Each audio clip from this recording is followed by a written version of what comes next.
Hi guys, so I'm going to try to recreate today the makeup that I did for my photo shoot on Sunday just gone. So I have basically just prepped my skin by cleansing and putting on a bit of toner and a bit of moisturizer. So we should be all good to go now, and I'm going to do my best to remember everything that I did on the day. Let's get into it. Okay, so like I said, I've just prepped my skin with a bit of cleanser and just a tiny bit of moisturizer. I don't want to over moisturize. On the day, I cleansed a little differently because I wanted my skin to be a little bit of a drier base. So I actually did cleanse with a gel cleanser, whereas just now I've cleansed with a milk cleanser, the Mario Badescu milk cleanser. So it might be slightly different, but that was because I needed my makeup to last all day, which I don't have to worry about today. In terms of primer, what I used was the Laura Mercier, the Foundation Primer Hydrating. It's the hydrating version. I think there's a few other versions, but this one's the hydrating one. I actually don't find it that hydrating, funnily enough, but I do find that it does make my makeup last a bit longer, so that's always a plus. Now, I used, because I wanted to shape my face a little bit more with my concealer, I used a combination of a few concealers, 3. So I've got here, they have been well loved because these are awesome. At least I find them really amazing, and I really love the wear, I really love the texture, and I really love the color. So for me, what I did is I used the Maybelline Instant Age Rewind eraser. This one's really good for under the eyes. It does not dry out my under eye area. It actually is really hydrating, but once it's on, it lasts all day. I really love that. And I love the color Fair as well. This one's Fair because it just is a little bit of a pinkier base, which gives that brightness right under the eye where you really want to be bright. Also used, because I'm wearing a little bit of a tan, this color in the Healthy Mix, Bourjois Healthy Mix range. This is 51, I think. It's ever so slightly too dark for under my eye area or for any sort of highlighting, but like the little spots around my face, it's really good for that area. And then of course, the awesome Pro Longwear Concealer, the MAC Pro Longwear Concealer. I use the shade NC15. This one dries really quickly, guys, so you do have to make sure you work fast with this one.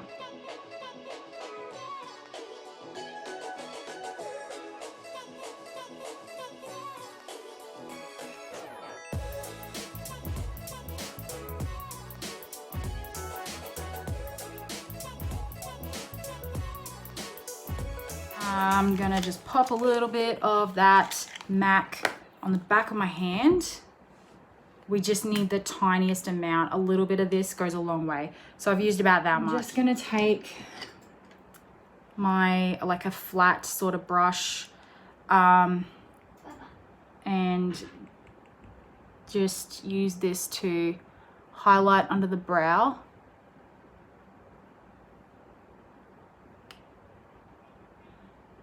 And then I have a little bit of discoloration on my lid, like a lot of people do, so I just use that to hide it.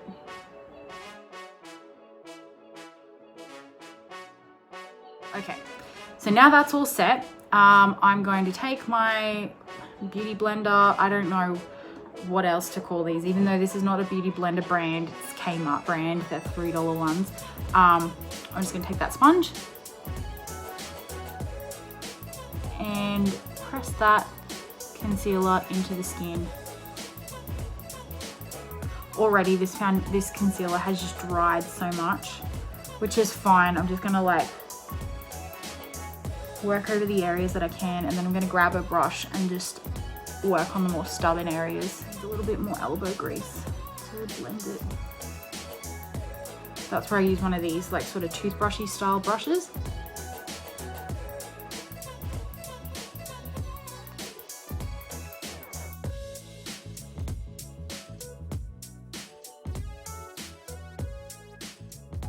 What I like about these ones is that they blend without removing too much of your product, and you can really work the product that's dry.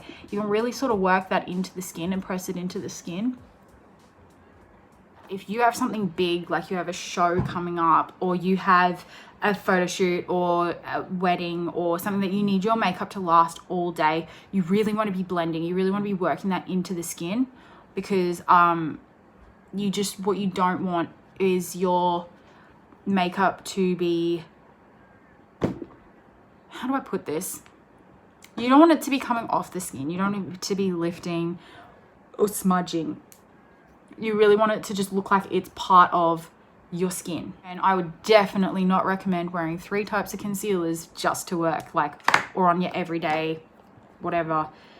This is definitely a more extreme look. So now that I have my concealer and highlight all done, I'm just going to go around the perimeters of my face with my foundation. And the foundation that I use, because I love this for anything that's a little bit more extra, any sort of looks that are a bit more, you want a bit more coverage, I use my Estee Lauder. This is not my everyday one. This is just my fancy pants foundation. With this one, it doesn't have a pump lid, which is really annoying, but I just give it a good shake because a lot of the pigment will make its way down to the bottom with this one. It can get a little runny at the top, so you want to give it a good shake before you apply it.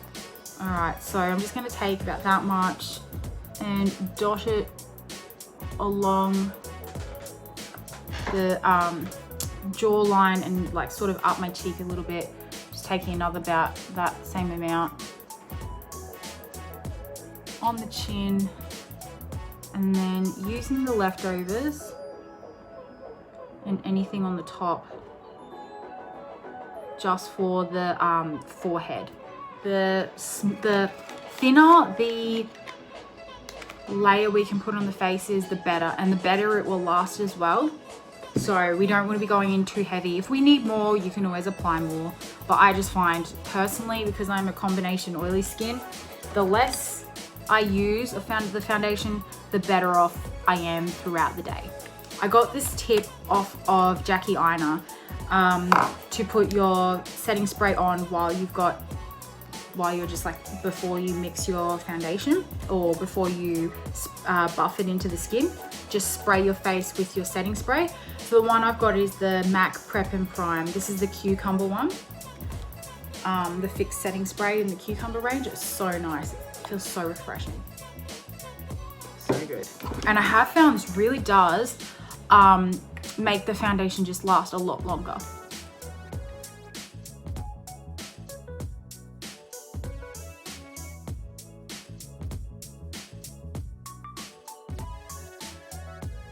All right, awesome. So now that like it's all firmly blended, I'm gonna let that one sit after I do another setting spray.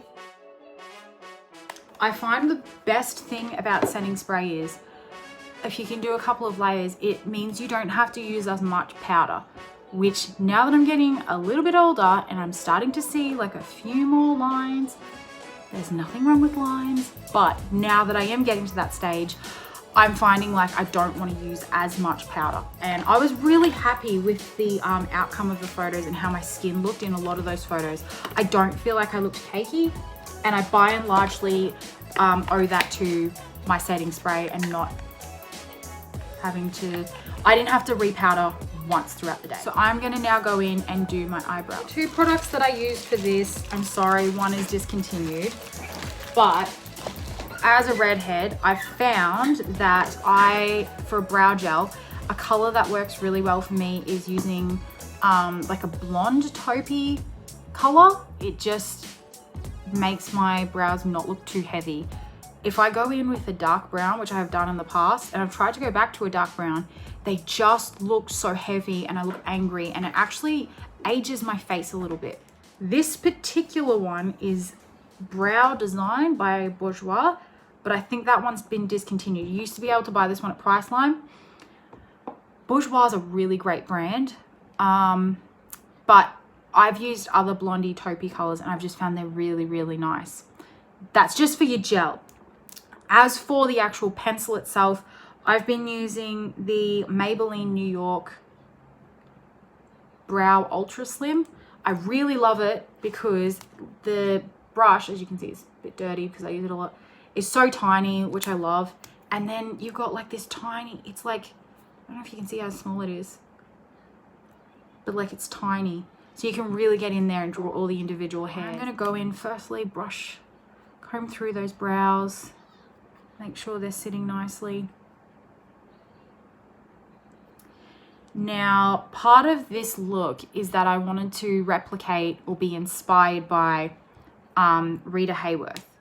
I didn't want to recreate it verbatim. I just wanted to be inspired by it. And 40's brows were quite thin, so I didn't want to go OTT with the brows here.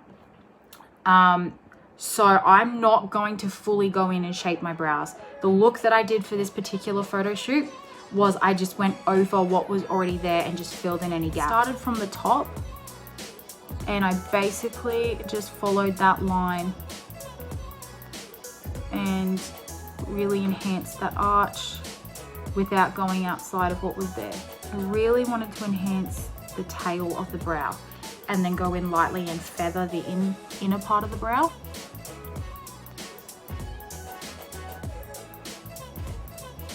So I just started from the inner arch. I'm not thickening the brow at all. I'm literally just using what's already there as a guideline.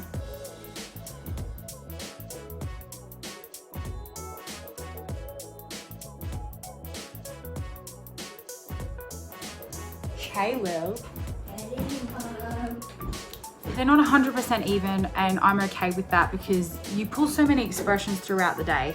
You're better off going with something, I personally believe you're better off going with something that resembles your natural brow rather than trying to draw in something that is totally fake, because all your expressions are tied into your eyebrows. Your eyebrows are going to be a huge part of any portrait shot. So I think it's so much better to just go with what's already there than to try and do too much with your brows. Onto the brow gel. I'm not going to put too much of this in.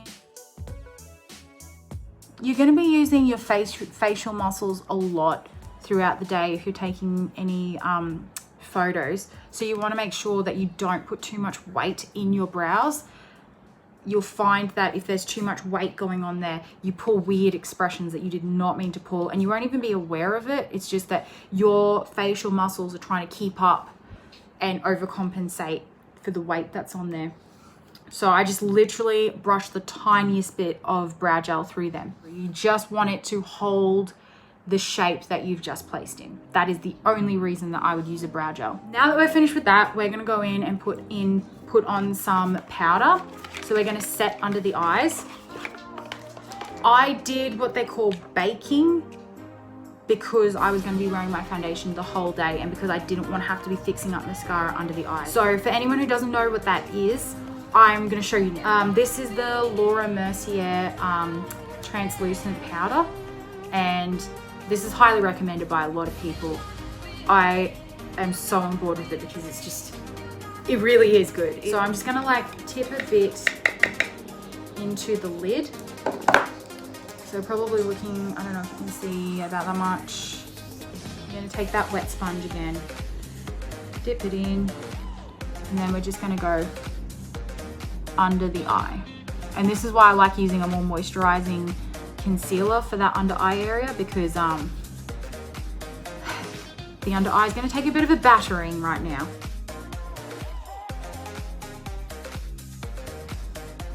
And take that down the side of the nose as well.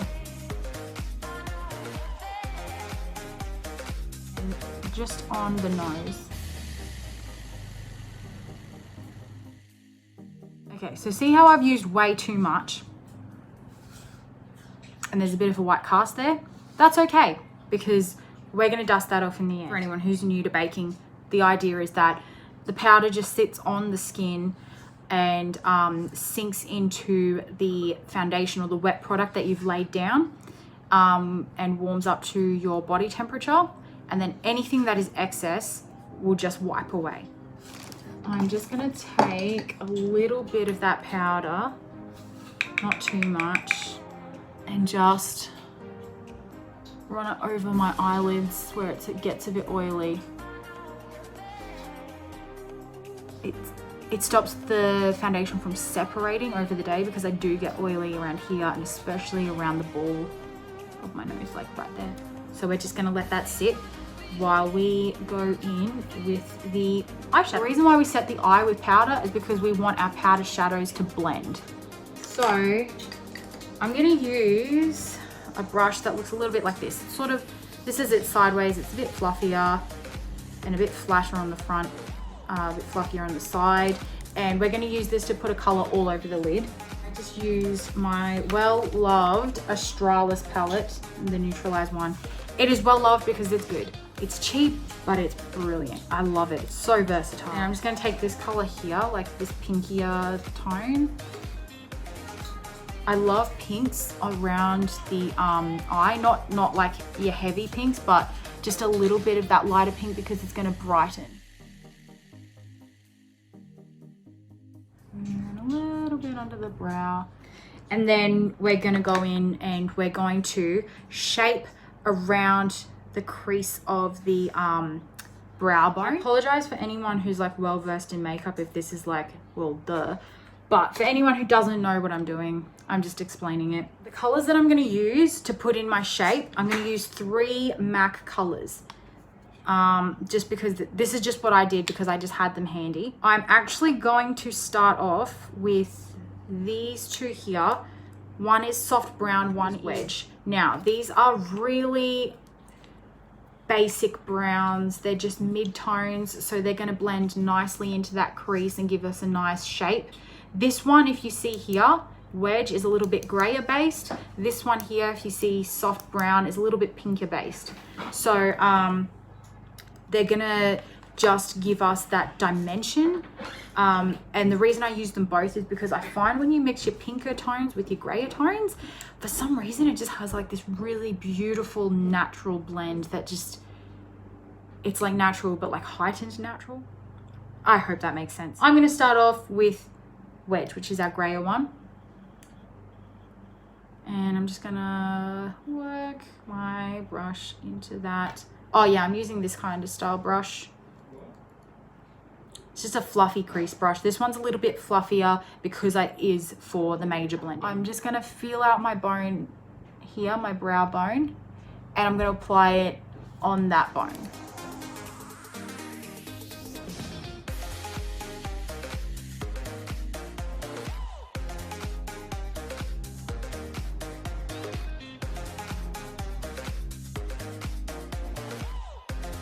I suppose you could just use one color for this, but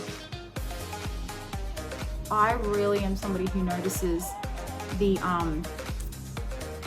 like the blend of like a few really good colors. Like when the color is just perfect on this brow shading, it's just phenomenal. And I went back and looked through like the proofs of the photos, like the unedited proofs, and I was so happy with what I had done for my eyeshadow. So the proof is in the pudding. We're gonna go in underneath here.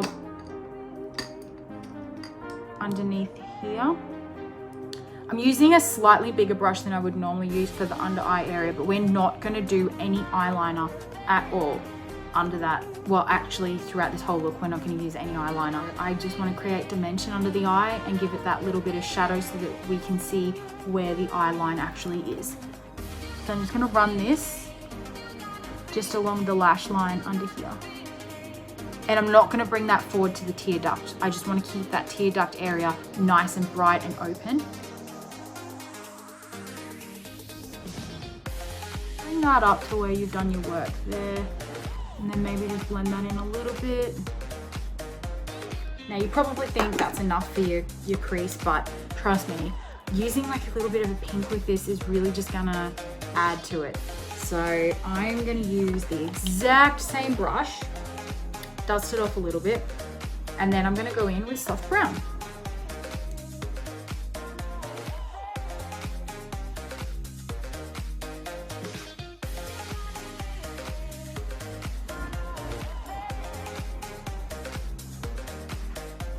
So I'm gonna almost run the excess up to the brow. Yeah, The reason also for leaving your bake underneath here for when you brush things off is because it catches any fallout that you have drop under the eyes. MAC colors, I've not had any issues with these MAC colors, but for the darker color that I'm going to use in my crease for the definition, I do have some issues with that. So it's that's why I just like to put the the powder underneath, so I can just brush it away and it doesn't stick and there's no issues there. Now we're ready to really get in and define that crease just that little bit more, and we're going to use, where is it? This is a really orangey color. It's called Uninterrupted. As you can see, it's well loved. I've hit pan, but Interrupted, oh, I love this color. I've never seen this on anyone look bad. It's so nice. It's like this mustardy brown color. And for that color, we're going to use a slightly less fluffier crease brush. So as you can see, that was the one that we just used, this one here with the black top. So we're going to use this one here with the white, and it is just ever so slightly smaller because we're going to define, so we need a little bit smaller. And I'm not going to run that all the way to the inner crease there. I'm just going to leave that on the outside. I'm just going to run that slightly under the eye as well and bring it into that top area. Now we get into the real defining part of the crease, which we're going to use a bit of a darker color for that. My Modern Renaissance palette. It's really dirty because I love this palette. It's amazing. But yeah, I really love the color Cypress Umber, which is this really dark brown, warm brown here. So I'm using a teeny tiny brush like that, just to give you a size comparison. That's my hand, that's the brush. And then apply it to that very inner corner section. So if you can see where that's landed, just within the actual bone, so on the lid. And I'm not even going to move the brush that much.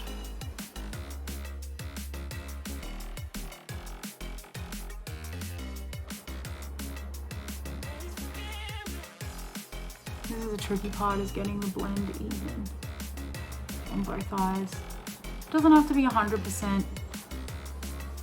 I used to spend so much time trying to get my eyes 100% identical. And then I just realized it does not matter because nobody else is noticing that except you. And often with eyeshadow, by the time you get it perfect, you're going to put lashes on anyway, and that's just going to completely change the shape. So it's just not worth all of the hassle to spend hours and hours trying to get it perfect. I think work on your blend. If you're going to work on anything, work on getting it nicely blended into the outer face, if that makes sense, which is what we're going to go back and do now. Not adding any more product. I'm going to take the brushes that we were using. So this one, which we used for the Uninterrupted, the slightly mustardy color, I'm just going to go back in over that and blend that brown out using the leftover product on that brush. So we're almost going to be like redoing exactly what we just did, but like faster.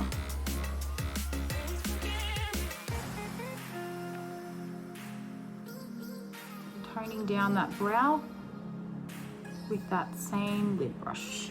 The last step I'm going to do for the eyes at this point is the lash line. I'm going to do what they call tight lining, which is where you get in real close to your lash line with either an eyeliner or an eyeshadow. It just enhances the lash line and makes the lashes look super thick. So I'm going to be doing that with a really tiny angle brush. There is a brush that I have that is just my absolute goddamn favorite for tight lining, and that is, believe it or not, it's just a Models Prefer one. It was part of the Samantha Jade range. Her Models Prefer range was just like really, really good. So I'm just going to use the black that was in my Australis palette. What I'm going to do is I'm going to start from the outer lash on top and then just create that line there.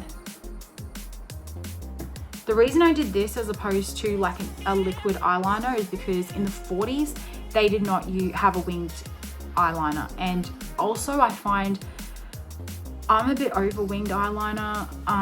It just makes my eyes look smaller and I don't like it as much. And it makes the eyelashes really obviously fake. This one, it's a little bit of a softer look where you tight line the lash, and it just helps the lashes to blend in seamlessly with your natural lashes. So yeah, sometimes even when I'm not wearing false eyelashes, I just want to like look a little bit more dressed up and have my lashes look a little bit thicker. I'll just do this with normal, just mascara, and it looks pretty good if I do this myself. So as you can see, because that is a powder, I am going to add just a teensy tiny little wing on the end. Nothing too crazy, but this will just blend into the little crease that we've created over here. This area here is usually where, I don't know if anyone else finds this is just what I find, and what I find has happened in some photos is if this part has nothing on it, no line or anything, it's really obvious where your fake lash starts. So we're gonna try and hide that fake lash line by putting the black in this section here. Not too thick, just enough to give it a little bit of a line. Just that little bit of shadow. The last thing we want to do is make our eyes look small by closing them in too much. So that's why I just want to add this little lift on the end and not go down, because that will close the eye off. That brush is too thick for brows. It's supposed to be a brow brush, but I found it really good for tight lining the eye. So yeah. Now we're up to the stage where we are going to dust off the excess powder. So for that, I'm just going to take this brush here. I'm just going to dust that all off. Don't have to worry about that anymore. Don't have to worry about that anymore. Don't worry about that, all that, and no fallout, which is lovely. Just like a loose powder brush here, and pull the excess powder that is left on there around the face. Almost buffing that in. And that means that we don't have to use any more powder other than what we've used. Here's where things are going to get controversial. What? I'm going to contour the way I like to contour, and some people may not always agree with this, but this is how I do it. This is what I did for my photo shoot, and I loved it. So do as you will. This is what I do. I take a brush that is a little bit smaller, so it's going to give us a bit more definition. It's about that size. This brush is well loved. The color that I use, it's again a discontinued one, but like use your color because everyone's color for contour is different. You want to go something that's like not too ashy, but isn't warm toned. You want to balance it out with what your skin tone is. So depending on your skin tone, will depend on what color works best to create shadow, because contour is shadow. It's basically like shaping your face with shadows. I'm gonna go just under the cheekbone here. And I'm not gonna pull that into the face too much because I want to keep this area here nice and open. So I'm not gonna go past here. I'm not gonna go past the apple of the cheek for this. And I'm not gonna blend down, I'm gonna blend up.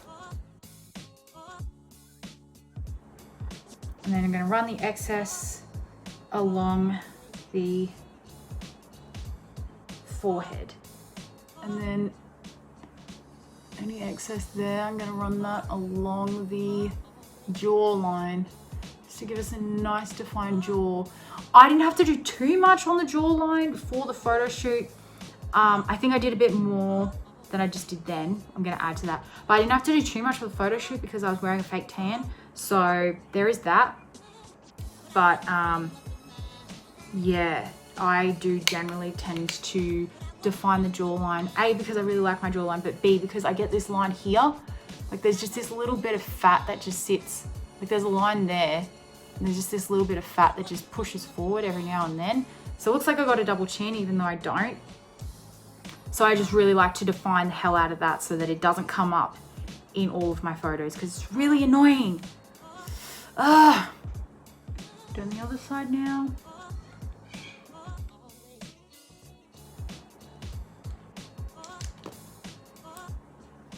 You don't quite want to look like Aunt Spiker from James and the Giant Peach. We're not going there for that look today. We're just trying to blend that out so that we don't look completely moon-faced. I reckon if you've got like natural definition in your face, you don't need to be doing as much as I'm doing. I just tend to be quite round in my face, which I love as well, but I have to put the extra definition back in if I'm doing anything with flash photography, because my face would just look like just this round ball. It just like total moon-faced. I love as well to just take a tiny little bit on my brush and run a bit of contour under the bottom of my bottom lip.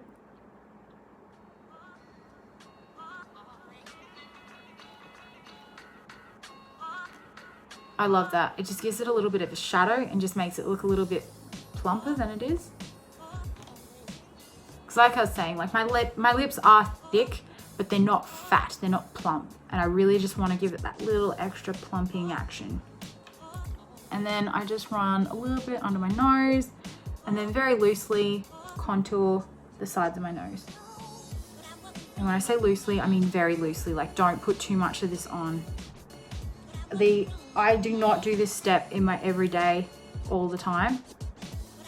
Every now and then I do because it's fun, but yeah, again, it's just because we're doing flash photography and we want that definition in the face. Now I'm going to go in with even more contour, but it's more of a bronzing action than a contour. So I use this Too Faced Soleil, Chocolate Soleil color because it's a little bit warmer than this one. Helps blend in the color that I've put on and also just adds to the dimension and gives me less of a like completely white face. I'm just running that slightly above the contour that I've just done. And a bit down the neck.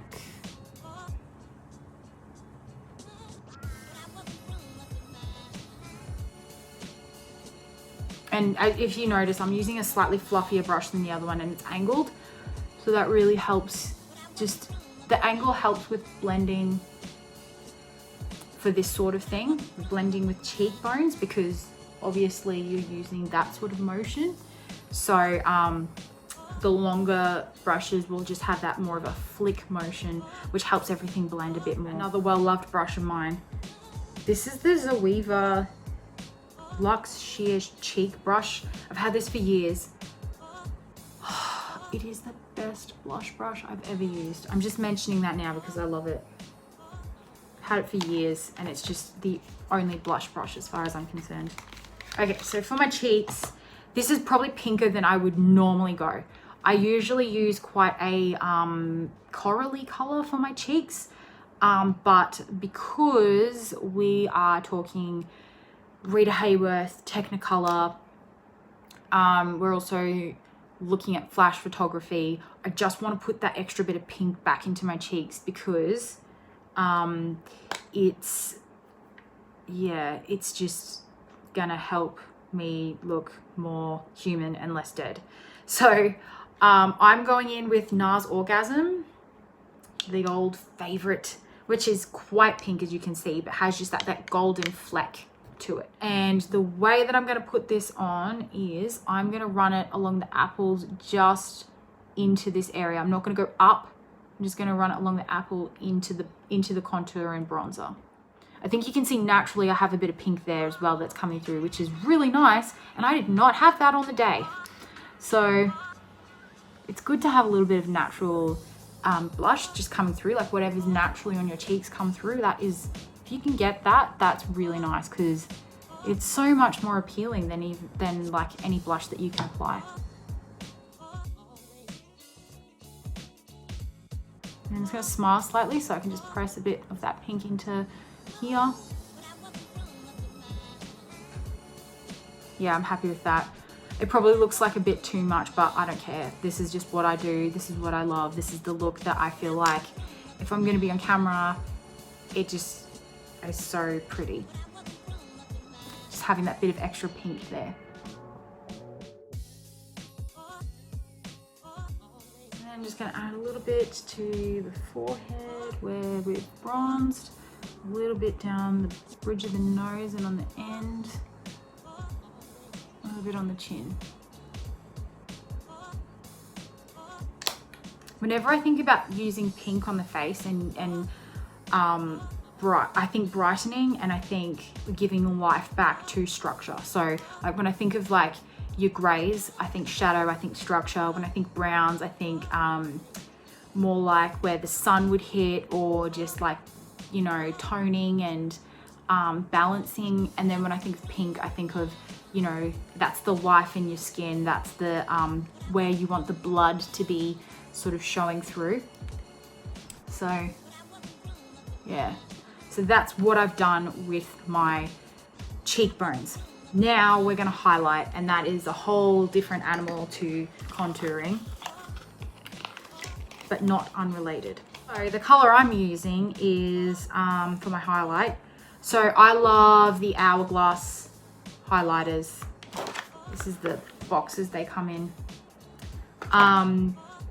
I love them. I've loved them for years. I just think you cannot go past them for highlighters. They just pick up the light so beautifully. So if I'm doing anything on stage or under harsh lights or flash photography, I will use my Hourglass highlighters. I have another highlighter that I use for every day, but this one for anything that is going to be under heavy light. Yes, I love this one. And this one is the Incandescent. Oh, sorry. Yeah, Incandescent. That's the shade name. This one is a slightly pinker hue because I am more fair. It's coming up gold, but actually it has like a pinky tinge to it, which is going to go really nicely with that blush that I've just used. Rather than swiping, I found with my cheeks, they're a little bit plumper. I press it in. I think this works as well because my pores are quite big around this area here, so I find pressing just gives it a nicer look. Each to their own. This just works for me. What was so annoying on the day was that this pimple here was raised, and if you're putting on anything with a shimmer or a glitter or any sort of highlight, it's just going to lift what's already raised. So there's just no way around it. We just had to work with it on the day. It's interesting how sometimes you can do all the skincare regimes in the world, but if your hormones are playing up, then you just have to roll with the punches.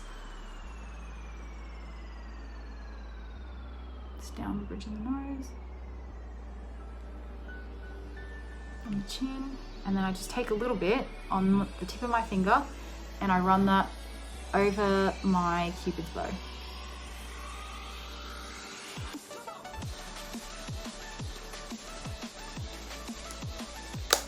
Like that. Okay, so that's all of our cheeks done. Now we just need to finish off the eyes with the lashes and then put our lipstick on and we will be good to go.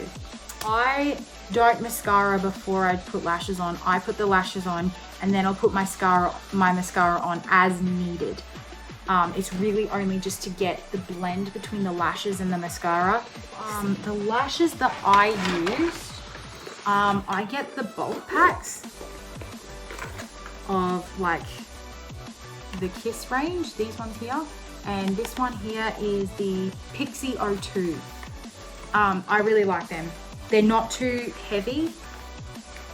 I don't know why, I've just sort of steered away from a heavier lash lately and gone for more of a fluffier, cuter look. I think too much lash, it's not flattering. weighs the eye itself down and puts too much weight on the lid, and then you end up looking just tired and you feel tired throughout the day.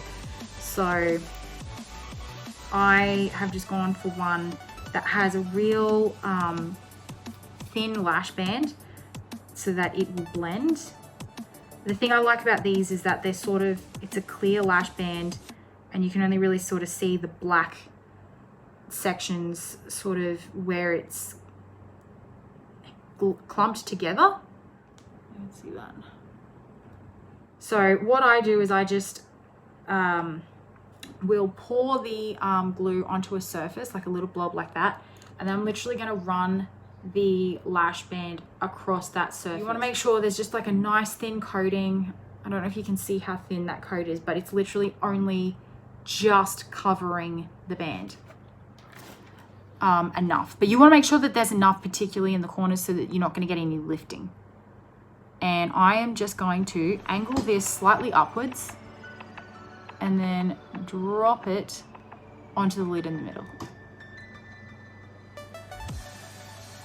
And then I'm just going to go around and place that lash on the corners.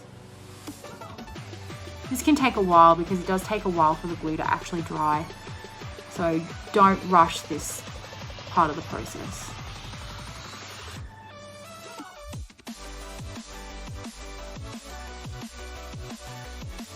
As you can see, like that's the difference between lashes and no lashes. I'm going to tilt it upwards to the eye. Now the trick is getting it to the same part, like section of the eye, making sure that you don't put one too much that way while the other one's coming in that way. So if this one was to be more that way and this one was to be out, you'll get a completely different shape to each eye. So you want to make sure that they're kind of symmetrical.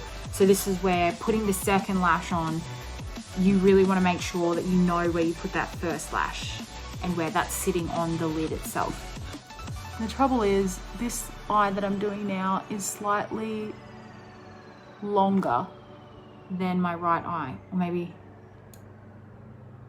I can't remember. One of them's longer than the other, so it's never going to be 100% symmetrical.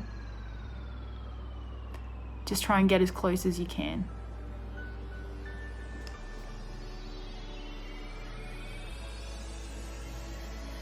Obviously, we're putting the mascara on second, and then I'm also going to go over and tight line again. And that will just mean that the seam of the lash is blended into the tight line itself. So once again, taking our little angle brush, dipping into that black, and then just going over, like, don't thicken the line. You just literally want to press into the seam.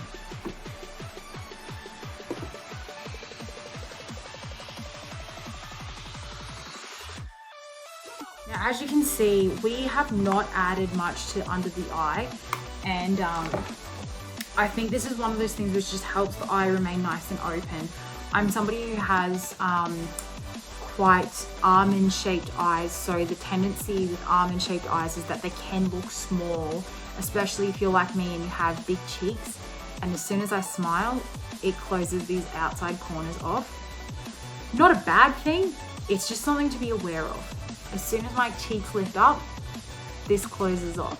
So I really have lent away from anything that is too heavy on this outer corner, and I've tried to lift the line on the outsides just a teeny fraction.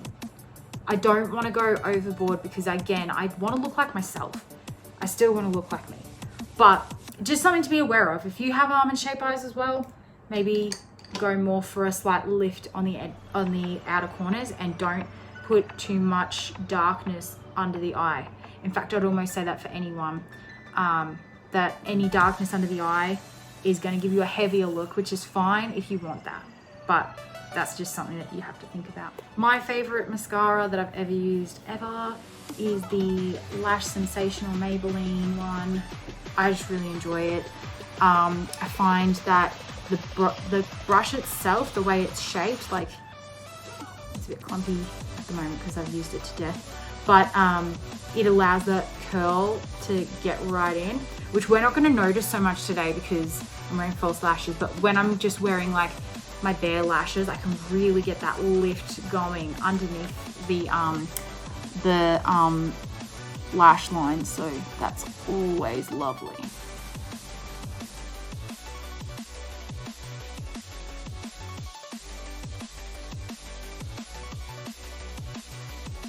The under lash line, I don't like to go super thick and spidery with these lashes. I'm literally just thinking about this as more of coloring the lash underneath. I think as well, you don't want to put too much mascara underneath on your under lashes because you just don't want them brushing too much against your cheek. And if you're going to be smiling, which of course you are if you're taking portrait shots, your cheeks are just going to lift up and it's going to touch and it's going to hit and you're going to get that shadow underneath. Sometimes it's unavoidable. It's just something to be aware of. But I just don't like to put too much on. And then last step is lips. And this is one of my favorite steps. I love lipstick. I've always loved lipstick and I love the effect that it has on just pulling the whole look together. One of my favorite color lip liners, and look how far I've used it down.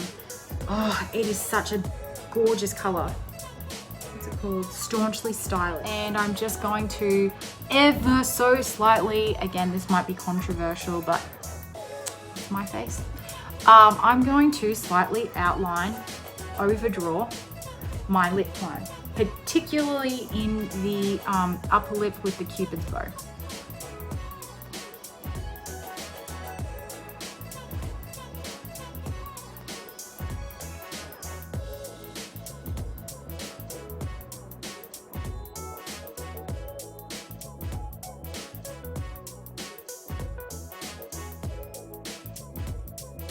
So this can tend to look a little crumbly with the MAC formulas, which are just ever so slightly drier than I love, but at the same time I don't hate that they're dry because it does make them last forever and a day. I'm going to go in with my lip brush and then just blend that crumbliness down.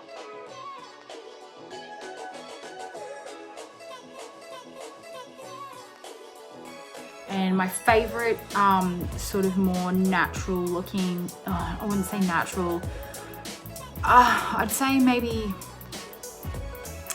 enhanced natural glamour. I don't know what you'd call it, but basically it looks natural-ish without being natural.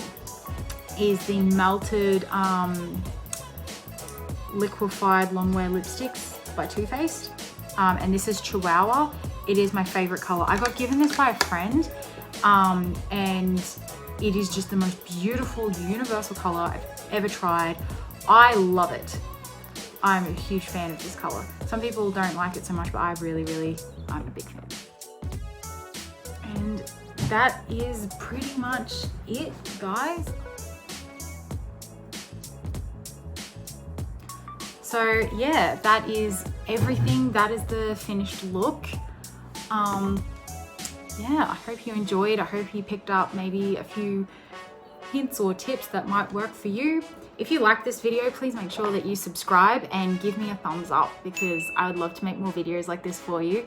And if you'd like to see the video for the finished photo shoot, I have a few clips that I'd love to share. So comment down below, let me know what you'd like to see. Bye.